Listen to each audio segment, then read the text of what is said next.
नमस्कार। उमर के आज तक डेली न्यूज़ में आपका स्वागत है और आप देख रहे हैं आज तक डेली.in।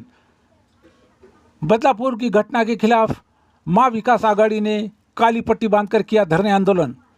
24 अगस्त सुबह 11:30 बजे माहेश्वरी चौक उमरखेड़ में ठाणे जिले के बदलापुर के स्कूल में 13 अगस्त को स्कूल में पढ़ने वाली 2 मासूम बच्चियों पर स्कूल के सफाई कर्मी अक्षय शिंदे ने मासूमों का यौन उत्पीड़न किया। स्कूल प्रबंधन और पुलिस ने मामले को दबाने और आरोपी को बचाने के लिए सबूत मिटाने की कोशिश की, लेकिन जैसे जैसे मामले ने तूल पकड़ा और लोगों ने रेल रोको जैसे आंदोलन किया, तब जाकर सरकार जागी और आरोपी को गिरफ्तार किया। सरकार की इसी लापरवाही और नाकामी को देखते हुए मां विकास आघाड़ी की ओर से गृह मंत्री के इस्तीफे की मांग करते हुए बदलापुर की घटना का निषेध काली पट्टी बांधकर और सरकार विरोधी नारे लगाकर धरने आंदोलन किया गया। 4 दिवसापूर्वी बदलापूर येथे एका शाळेमध्ये एका चिमुकलीवर अत्याचार झाला। खरं पाहिले ते सरकारचे नाकर्तेपणा।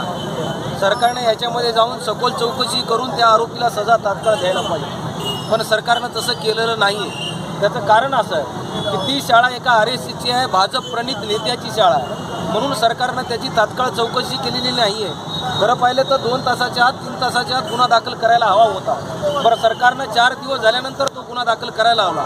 जो गुन्हा दाखल याच्यासाठी केला की पब्लिकचं त्याच्यावर प्रेशर होतं म्हणून गुन्हा दाखल केला, नाहीतर सरकारने गुन्हा दाखल केला नसता।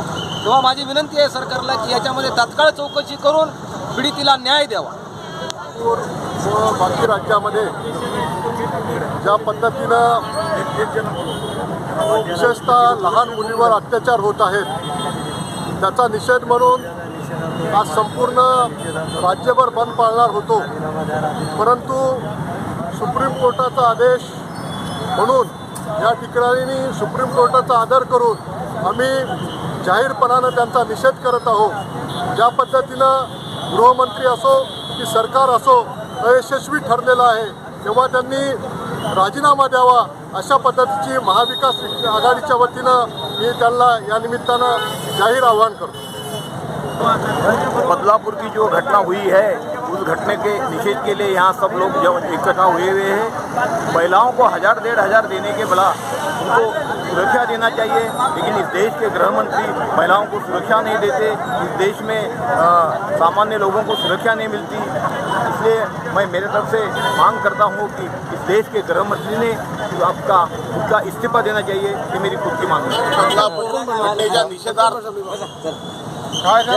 बंदचं आयोजन महाविकास आघाडीतर्फे करण्यात आलं होतं, परंतु सुप्रीम कोर्टाच्या आदेशानुसार बंद मागे घेऊन निषेध व्यक्त करण्यासाठी आम्ही इथे जमलेलो आहोत।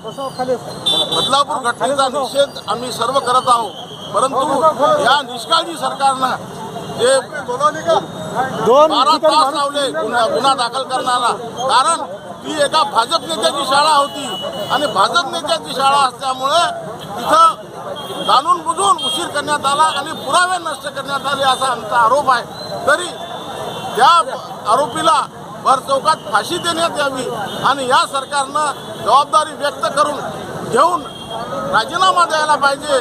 मुख्यमंत्री सोहळे करत आहेत आणि लहान लहान बालिकेवर बलात्कार होत आहे आणि मुख्यमंत्री आज यवतमाळला सोहळे करत आहेत। अहो, तुम्ही सोहळे करता लाडक्या बहिणीचे, पण लहान लहान बालिकेवर जे अन्याय होत आहे त्याचा विचार कोणी केला का? मुख्यमंत्र्याला लाज वाटायला पाहिजे की त्यांनी हा कार्यक्रम रद्द करायला पाहिजे होता की बदलापूर घटनेचा निषेध म्हणून, परंतु मताच्या याच्यामुळं मतासाठी हे आज यवतमाळला कार्यक्रम करत आहे। ही शर्मेची बाब आहे। एवढी मोठी घटना महाराष्ट्रात घडली, लहान लहान बालिकेवर अन्याय झाले, तरी या सरकारला जाग येत नाही। ही दुर्दैवाची गोष्ट आहे, म्हणून आम्ही बदलापूर घटनेचा आणि या राज्य शासनाचा कडक शब्दात निषेध करत आहोत।